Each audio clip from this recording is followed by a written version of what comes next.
August 15 Indian സ്വാതന്ത്ര്യ ദിനവും പരിശുദ്ധ കന്യാമറിയത്തിൻ്റെ സ്വർഗാരോഹണവും.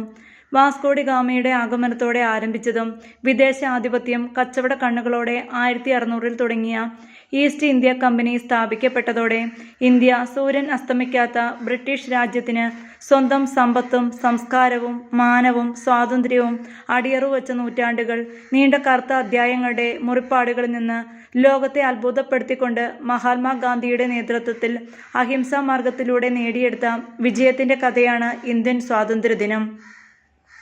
78 വർഷങ്ങൾക്ക് മുമ്പ് ആദ്യത്തെ സ്വാതന്ത്ര്യദിന നാളിൽ ഒന്നാമത്തെ പ്രധാനമന്ത്രി ജവഹർലാൽ നെഹ്റു ത്രിവർണ പതാക ഉയർത്തി അഭിമാനത്തോടെ ആകാശത്തിലേക്ക് മുഖമുയർത്തി ആദ്യത്തെ സ്വാതന്ത്ര്യദിന സന്ദേശം നൽകി. ഫ്രീഡം അറ്റ് മിഡ്നൈറ്റ് എന്ന പേരിൽ അറിയപ്പെടുന്ന ആ പ്രസംഗം ചിറകരിഞ്ഞു വീഴ്ത്തിയ ഒരു നാടിൻ്റെ ഉയർത്തെഴുന്നേൽപ്പിൻ്റെയും ആത്മാഭിമാനത്തിൻ്റെയും വാഗ്ധോരണിയായിരുന്നു. ഫ്രീഡം അറ്റ് മിഡ്നൈറ്റ് എന്ന പേരിൽ അറിയപ്പെടുന്ന വിശ്വവിഖ്യാതമായ പുസ്തകത്തിൽ സ്വാതന്ത്ര്യ പോരാളികളുടെ രക്തരൂക്ഷിതമെന്ന് പറയപ്പെടുന്നുവെങ്കിലും അതിരൂക്ഷമായ രക്തച്ചൊരിച്ചിലിൻ്റെയും രക്തസാക്ഷിത്വത്തിൻ്റെയും കഥനകഥകളാണ് ആലേഖനം ചെയ്യപ്പെട്ടിട്ടുള്ളത്. ആ ധീരസേനാനികളുടെ ഓർമ്മയ്ക്ക് മുമ്പിൽ ആദരം അർപ്പിച്ചുകൊണ്ട് കൂടിയാകണം ഓരോ വർഷവും നാം സ്വാതന്ത്ര്യദിനം ആഘോഷിക്കേണ്ടത്. നമ്മുടെ രാജ്യത്തിൻ്റെ അഖണ്ഡത വിളിച്ചോതുന്നതിൻ്റെ അടയാളമായി ഇന്നേ ദിവസം ഏത് മതക്കാരനായാലും ഏത് ദേശക്കാരനായാലും നെഞ്ചുയർത്തി നിന്ന് നാം ദേശീയ ഗാനം ആലപിക്കുന്നു. സ്വാതന്ത്ര്യം നേടിത്തന്നവരെ അനുസ്മരിച്ച് വിവിധ മതങ്ങളെ പ്രതിനിധീകരിക്കുന്ന കാവി, വെളുപ്പ്, പച്ച നിറങ്ങളിലുള്ള ത്രിവർണ പതാക നോക്കി നാം സല്യൂട്ട് ചെയ്യുന്നു. 1947 നിന്ന് 2024 വരെ എത്തുമ്പോൾ അനേകം അഭിമാന നേട്ടങ്ങൾ നാം കൈവരിച്ചു കഴിഞ്ഞു. ലോകത്തിലെ ഏറ്റവും വലിയ ജനാധിപത്യ രാഷ്ട്രം, അടിസ്ഥാന സൗകര്യങ്ങളിൽ അത്ഭുതകരമായ നേട്ടം, റോഡുകളുടെ ദൈർഘ്യത്തിൽ ലോകത്ത് 2ാം സ്ഥാനം, ശാസ്ത്ര സാങ്കേതിക വിദ്യയിൽ ചന്ദ്രയാൻ 3 കൂടി വിക്ഷേപിച്ചതോടെ ലോകത്തിലെ തന്നെ വലിയൊരു ബഹിരാകാശ ശക്തി, ഭക്ഷ്യസമൃദ്ധിയിൽ സ്വയം പര്യാപ്തത, ആയുർദൈർഘ്യം 30 നിന്ന് 75ലേക്കും ശിശുമരണനിരക്ക് 30% താഴെയുമുള്ള രാഷ്ട്രം, ലോകം മുഴുവൻ ഭയപ്പെടുന്ന ശക്തമായ പ്രതിരോധ ശക്തി.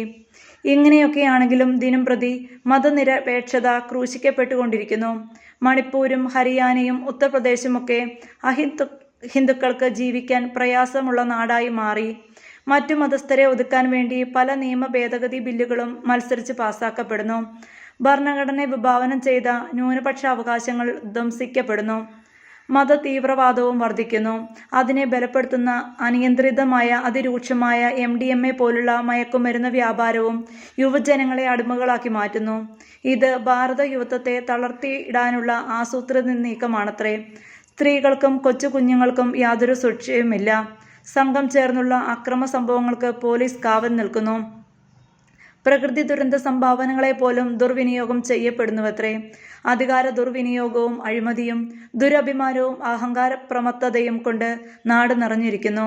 നടപടിയെടുക്കേണ്ടവർ സ്വവർഗ പ്രീവണനത്തെ പ്രതി എപ്പോഴും നിശബ്ദത പാലിക്കുന്നു. അവശ്യ സാധനങ്ങളുടെ വില ക്രമാതീതമായി വർദ്ധിച്ചു കൊണ്ടിരിക്കുന്നു. സാധാരണ മനുഷ്യർക്ക് ബ്രിട്ടീഷ് കാലത്ത് ലഭിച്ച പരിഗണന പോലും ലഭിക്കുന്നില്ല. സ്വാതന്ത്ര്യ ദിനാഘോഷത്തിൻ്റെ പ്രസക്തി ചോദ്യം ചെയ്യപ്പെടുന്ന കുറേ ചിന്തകളാണിവ. എന്നാൽ മനുഷ്യൻ്റെ യഥാർത്ഥ സ്വാതന്ത്ര്യത്തെ ഉയർത്തിപ്പിടിക്കുന്ന ഒരു തിരുനാൾ ക്രൈസ്തവ ലോകം ഇന്ന് ആചരിക്കുകയാണ്. പരിശുദ്ധ കന്യാമറിയത്തിൻ്റെ സ്വർഗാരോപണ തിരുനാൾ. ലോകം മുന്നോട്ട് വയ്ക്കുന്ന സ്വാതന്ത്ര്യം വെറും പാരതന്ത്ര്യമാണെന്നും ഈ ലോകത്തോടെ അസ്തമിക്കുന്നതാണെന്നും യഥാർത്ഥ സ്വാതന്ത്ര്യം എന്തെന്നും ഈ തിരുനാൾ നമ്മെ ഓർമ്മിപ്പിക്കുന്നു. അഹിംസാ മാർഗത്തിലൂടെ ഗാന്ധിജി നേടിയെടുത്ത സ്വാതന്ത്ര്യം ലോകം മുഴുവൻ്റെയും ആദരം പിടിച്ചുപറ്റി. എന്നാൽ മറിയം എളിമയെന്ന പരിഭാവനമായ പുണ്യത്തിലൂടെ ദൈവപിതാവിൻ്റെ ആദരം ഏറ്റുവാങ്ങി. അതിനാൽ മനുഷ്യ മഹാകുടുംബത്തിൽ പരിപൂർണ സ്വാതന്ത്ര്യം നേടിയെടുത്ത വ്യക്തി മറിയം മാത്രമാണ്. ജനനത്തിലും ജീവിതത്തിലും ഏറ്റവും പരിശുദ്ധിയായി ജീവിച്ച അവൾ ഈ ലോകത്തിൽ അഴിഞ്ഞു പോകാനുള്ളവളല്ലെന്ന് ദൈവം നിശ്ചയിച്ചു. താൻ മുൻകൂട്ടി നിശ്ചയിച്ചവരെ അവിടുന്ന് വിളിച്ചവരെ സ്വീകാര്യരാക്കി, സ്വീകാര്യരായവരെ മഹത്വപ്പെടുത്തി. ഇതാണ് മറിയത്തിൻ്റെ സ്വർഗാരോപണത്തിൽ നിറവേറിയത്. പരമകാരുണികനായ ദൈവം എന്ന ചാക്രിക ലേഖനത്തിലൂടെ ഓരോ വർഷവും ആഗസ്റ്റ് 15 പരിശുദ്ധ കന്യാമറിയത്തിൻ്റെ സ്വർഗാരോപണ തിരുനാളായി കൊണ്ടാടണമെന്ന് 1950 നവംബർ 1 12ാം പിയൂസ് മാർപ്പാപ്പ പ്രഖ്യാപിച്ചത് ഭാരതസഭയെ സംബന്ധിച്ചിടത്തോളം ഇരട്ടി മധുരമുള്ളതാക്കി. കടമുള്ള ഒരു ദിനമായി സീറോ മലബാർ സഭ അതിനെ സ്ഥിരീകരിക്കുകയും ചെയ്തിരിക്കുന്നു.